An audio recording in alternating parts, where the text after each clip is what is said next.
Australia is one of our strongest allies. We have the AUKUS relationship, which is key to their national security. It's key to our industrial base, so we can continue to build subs. Terribly important. The interesting thing with Australia is we have a free trade agreement with Australia. We don't have tariffs. We even have one of the few industrial countries, we have a trade surplus with Australia. So Ambassador Kerr, can you explain to me how it helps America's national security or our trading balance when we have, and I loved your fancy Greek formula, which was basically bad math on steroids formula, how with the trade surplus, with this strong relationship, Australia got hit with a 10% tariff as well? Senator, Australia has the lowest rate available under the new program. They ban imports of American beef. Ambassador, excuse me. There is a trade, we already have a free trade agreement. We have a trade surplus. So getting the least bad, why did they get whacked in the first place? We're addressing the $1.2 trillion deficit, the largest in human history that President Biden left us with. We should be running up the score in Australia. Ambassador Greer, answer the question on Australia. We have a trade surplus with Australia. We have a free trade agreement. Why? They are an incredibly important national security partner. Why were they whacked with a tariff? Senator, despite the agreement, they ban our beef, they ban our pork, they're getting ready to impose measures on our digital companies. With your Greek letter formula, the fact that we have a trade surplus. We have a global tariff on everyone. We're trying to address the $1.2 trillion deficit that Biden left us with. I think that answer, sir, you're a much smarter person than that answer. The idea that we are going to whack friend and foe alike, and particularly friends, with this level is both, I think, insulting the Australians, undermines our national security, and frankly makes us not a good partner going forward. Elena, the clock ticking towards midnight. What is the latest messaging right now? Well, we've actually really heard many of the president's top advisors doing kind of a tour of the shows this morning and really trying to emphasize that the president is willing to negotiate on one part, but also how many countries are coming to the White House to try and have negotiations with them. Take a listen to what some of his top advisors said today. Right now, we're managing a massive number of requests for negotiations. It's actually logistically quite challenging just to go through them. The negotiations are the result of the massive inflow of inbound calls to come and negotiate. Had nothing to do with the market. We are having negotiations with all kinds of countries at this time. We will have the president's plan go into effect, and we're coupling that with immediate negotiations with our partners. I think that last quote there from the U.S. trade rep, Jamieson Greer, is really important to note that even as the president is having these different talks with different world leaders, we know that he spoke with Japan's prime minister. He spoke with the leader of South Korea, both of which we actually heard the director of the National Economic Council, Kevin Hassett, say that the president and his administration will be prioritizing in some of these negotiations. I think Jamieson Greer's point was really notable, though, that, you know, even though they're having these talks, these tariffs are still set to go into effect by midnight. And that's been a key question, that if you're going to have these conversations, if it does sound like these different countries are coming to the table with good and potential plans for how they could try to find an off-ramp to these tariffs, would the president perhaps think about holding off on the implementation of these? But as we've been hearing from his top advisors today, that does not seem to be the plan. And look, but when I have these conversations with White House officials, Trump administration officials, about some of the behind the scenes on this, they say they really want these different world leaders to bring good plans to the table. Only then will the president make deals. And so I think we have to see really what those could yield. But many of them saying it won't happen immediately necessarily because he's going to be working them out in these different conversations with different leaders. Boris, Brianna? Elena Treen, live for us in the press briefing room. We'll come back to you as that briefing gets underway. Thank you so much. Let's get some perspective now with Paul Krugman. He's an economist and distinguished professor at the City University of New York. He's a Nobel Prize-winning economist who is also the author of the Paul Krugman Substack. Sir, thank you so much for being with us. When you hear the administration claim that they have dozens of countries reaching out looking to strike new trade deals, but they'll only accept the good ones, what's the likelihood that the administration gets those done quickly enough to try to stabilize markets? I don't even think it's a matter of speed. Question is, what kind of deals are we talking about? The starting point has to be that the whole administration accusation about other countries, doing unfair stuff and imposing high tariffs is false. I mean, think about the European Union. The average tariff that the European Union imposes on U.S. products is about 1.7%. It's nothing. So when they say, well, they're going to offer us a deal, what are they going to offer?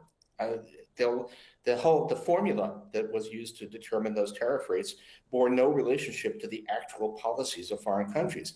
So yeah, everybody's calling and say, how do we get out of this? But it's not, the administration hasn't left them any actionable stuff. They haven't given them anything, hasn't given other countries anything they can do to bring those tariffs off. So what is supposed to be happening here? I think this is all just trying to somehow, talk up the markets for a day or two. So you're not persuaded by any of the talk from the administration that they're looking to address non-tariff trade barriers, things like restrictions on, you're shaking your head, you don't buy the arguments from them? No, when we talk, again, I like to talk about the European Union because that's the biggest other economy out there. China is a different story, but the European Union, there's no hidden trade barriers. European Union is absolutely as transparent as we are. We know what they do. There's no secret quotas. There's no hidden tariffs. There's no hidden subsidies. The administration says, well, value-added taxes, which the European Union has, but those are not protectionist. And those are a fundamental revenue source, and they're not going to give it up. So this is all taking place in a kind of fantasy world in which other countries, in which the many countries that are part of the European Union are all part of some hidden conspiracy to keep out U.S. products, and that's just not happening. Well, you say China is a different story. I wonder how you then, if you were advising the administration, would address their bending or ignoring of some of the rules of trade, their currency manipulation, et cetera. Would tariffs be the answer there?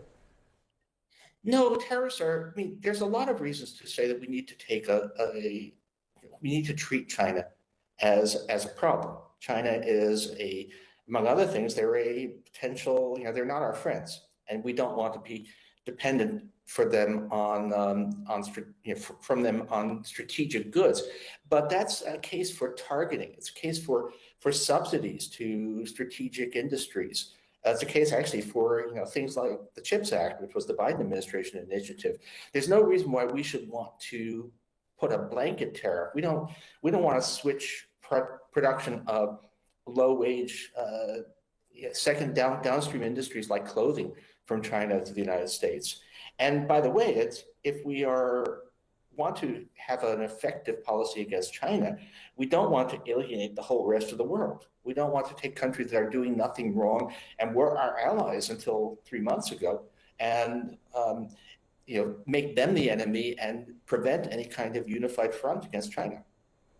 So what would you say to folks, for example, in the Rust Belt, who over the last 40 years have seen their communities completely gutted by factories moving overseas to produce that kind of low-skill labor, the clothes and the very simple sort of plastic things that the U.S. has imported now for decades from China? What do you say to folks who argue that bringing some of that manufacturing back would revitalize their communities? Look, we had a policy. If you look at the CHIPS Act, at the Inflation Reduction Act, both of those had a lot of Buy American provisions. They actually subsidized manufacturing and were specifically aimed to help build manufacturing in left-behind regions of the United States. And we're actually getting a fair bit of traction. We've had record investment in manufacturing in the last couple of years. So this is how you actually do it. This is not a kind of throw a tariff that just kind of randomly creates jobs, but won't do remotely enough to bring back these communities. You want to actually have a policy that is aimed at doing the goal. And so, and some things we probably shouldn't be doing, but we can get other things. And there was a lot of successful industrial policy in the United States in the last couple of years. And this tariff is just not going to do the trick. What is going to be the effect long-term, do you think, of these tariffs on alliances between the United States and other countries, as you suggested, doing potential harm to our friends? Well, it's a tremendously destructive thing. We have the fact it matters that the tariffs are all based upon untrue claims about what our friends are doing. If you're going to say that to Europe, to Canada, that you are villains when they know perfectly well that they're not doing any of the things they're being accused of, then are they still going to be our allies? I mean, the United States has very quickly, in a matter of months, turned itself into one of the biggest rogue actors on the international scene. We are not going to be considered to be part of the free world by our erstwhile allies. We're certainly not part of the set of countries you can deal with, because among other things, Trump is tearing up a lot of trade agreements, including some agreements that he himself signed during his first term in office. So if the United States is a country that accuses you of, makes false accusations, and then rips up its agreements on the basis of those false claims, who wants to deal with us?